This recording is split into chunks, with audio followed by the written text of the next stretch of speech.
आपका स्वागत है हमारे गोस्ट आवर चैनल में। तो लाइट्स बंद कर लीजिए, हेडफोन कानों में लगा लीजिए और खुद को तैयार कर लीजिए, क्योंकि अब शुरू होने वाला है डर, रहस्य और सच्ची घटनाओं से भरा एक रोमांचक सफर। लेकिन इस सफर पर निकलने से पहले एक छोटी सी गुजारिश है। अगर आपको डरावनी और रहस्यमयी कहानियां पसंद हैं तो चैनल को अभी सब्सक्राइब कर लीजिए। चलिए अब शुरू करते हैं आज की कहानी। काली बावड़ी की रक्त यक्षिणी, सच्ची घटना पर आधारित डरावनी तांत्रिक कहानी जैसा अनुभव। सन 1971 राजस्थान के दक्षिणी इलाके में एक छोटा सा गांव पड़ता था, कालीधार। आज भी अगर कोई उस गांव का नाम ले ले तो बुजुर्ग लोगों के चेहरे उतर जाते हैं। चारों तरफ सूखे पहाड़, बीच बीच में कांटेदार जंगल और दूर दूर तक फैले हुए काली सौं और अफीम के खेत। लेकिन उन खेतों के बीच एक ऐसी जगह थी जहां शाम होने के बाद कोई नहीं जाता था। एक पुरानी बावड़ी जिसका पानी हमेशा काला दिखाई देता था, और उसके पीछे खड़ा था एक विशाल सूखा अर्जुन का पेड़। गांव वाले कहते थे उस पेड़ पर कोई औरत रहती है, जिसने उसे देखा वो कभी पहले जैसा नहीं रहा। भीमराव की मजबूरी उस गांव में रहता था। भीमराव चौहान, लगभग 35 साल की उम्र, गहरा सांवला रंग, मजबूत शरीर, लेकिन आंखों में हमेशा चिंता, क्योंकि पिछले 3 सालों से उसकी फसल खराब हो रही थी। घर में बूढ़ी माँ, बीमार पत्नी रत्ना और 2 छोटे बच्चे। कर्ज इतना बढ़ चुका था कि गांव का साहूकार रोज दरवाजे पर आकर चिल्लाता था, अगर इस बार पैसे नहीं दिए तो खेत छीन लूंगा। लेकिन इस बार किस्मत पहली बार भीमराव के साथ थी। उसकी काली सौंफ की फसल बहुत शानदार हुई थी। पूरा खेत खुशबू से भरा रहता था। जब हवा चलती तो ऐसा लगता जैसे पूरा खेत सांस ले रहा हो। भीमराव दिन रात खेत में ही रहने लगा, क्योंकि उसे डर था कहीं कोई चोरी ना कर ले। पहली रात मई की तपती रात थी। आसमान में आधा चांद था। भीमराव खेत के बीच चारपाई डालकर बैठा था। पास में मिट्टी का दिया जल रहा था। रात धीरे धीरे गहरी होती जा रही थी। दूर कहीं सियार रो रहे थे। अचानक छन छन छन पायल की आवाज। भीमराव एकदम उठकर बैठ गया। उसने चारों तरफ देखा, कोई नहीं, हवा तक नहीं चल रही थी। लेकिन फिर वही आवाज आई, छन छन। इस बार आवाज बावड़ी की तरफ से आ रही थी। भीमराव ने डरते डरते उधर देखा और उसका गला सूख गया। अर्जुन के पेड़ के नीचे एक औरत खड़ी थी। सफेद घाघरा, कमर तक लंबे बाल और चेहरा नीचे झुका हुआ। पहले भीमराव को लगा कोई गांव की औरत होगी, लेकिन तभी उसने देखा उस औरत के पैर उल्टे थे।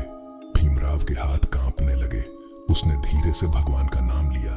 तभी वो औरत बिना सिर घुमाए बोली, इतनी रात को यहाँ क्यों बैठा है? उसकी आवाज इंसानी नहीं थी। ऐसा लग रहा था जैसे कई औरतें एक साथ बोल रही हों। भीमराव डरकर पीछे हट गया और अगले ही पल वो औरत गायब हो गई। गांव वालों की चेतावनी सुबह होते ही भीमराव गांव पहुंचा। उसने सारी बात अपने दोस्त लखन को बताई। लखन हंस पड़ा, तू डर गया होगा। रात में आदमी को बहुत कुछ दिखाई देता है। लेकिन जब गांव के बूढ़े कालूराम बाबा ने ये बात सुनी तो उनके चेहरे का रंग उड़ गया। उन्होंने धीरे से पूछा, क्या उसके पैर उल्टे थे? भीमराव ने कांपते हुए सिर हिला दिया। बाबा तुरंत बोले, आज से सूर्य ढलने के बाद खेत मत जाना। भीमराव बोला, अगर खेत छोड़ दिया तो पूरी फसल चोरी हो जाएगी बाबा। कालूराम बाबा कुछ देर चुप रहे, फिर बोले, वो कोई साधारण चुड़ैल नहीं है, वो रक्त यक्षिणी है। पूरा माहौल शांत हो गया। दूसरी रात, मौत की शुरुआत भीमराव अकेले जाने से डर रहा था, इसलिए इस बार लखन उसके साथ गया। रात के करीब 1 बजे दोनों हुक्का पी रहे थे।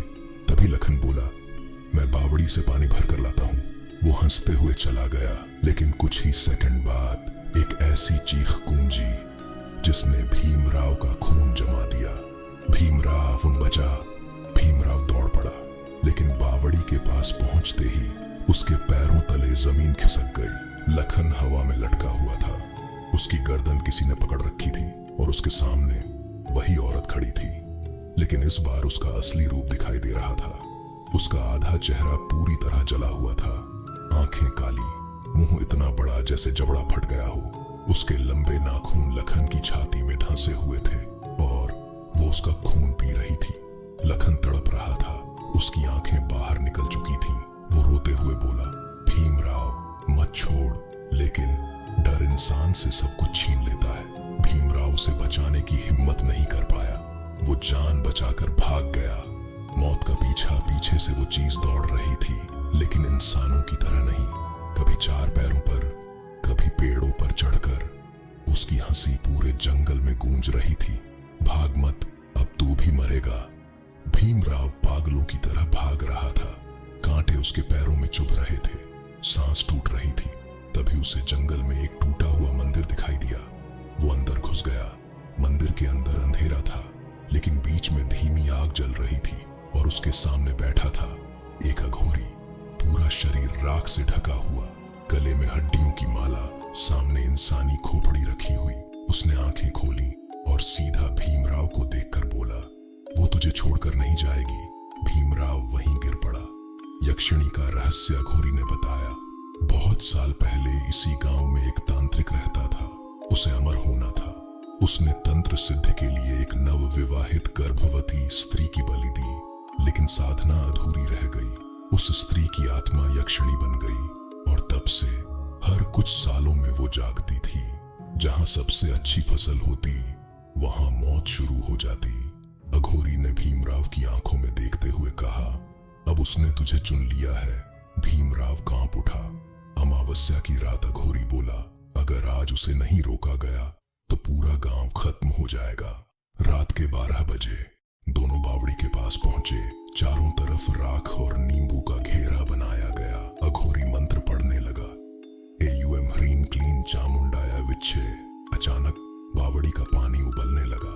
अर्जुन का पेड़ जोर जोर से हिलने लगा। पूरा आसमान काला हो गया और फिर पानी के अंदर से धीरे धीरे वो बाहर निकली। इस बार उसका रूप इतना भयानक था कि भीमराव की चीख निकल गई। उसका पेट फटा हुआ था, आंखों से खून बह रहा था, मुंह के अंदर छोटे छोटे दांतों की कई लाइनें थीं।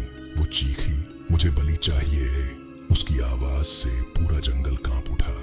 आखिरी सामना, अघोरी ने जलती हुई राख उसकी तरफ फेंकी। यक्षिणी दर्द से चिल्लाई, लेकिन अगले ही पल वो बिजली की तरह अघोरी पर टूट पड़ी। अघोरी हवा में उछलकर दूर जा गिरा। भीमराव ने देखा, उसकी छाती फट चुकी थी। अघोरी मरते मरते चिल्लाया, पेड़ जला दे, वही उसका शरीर है। भीमराव कांपते हुए उठा।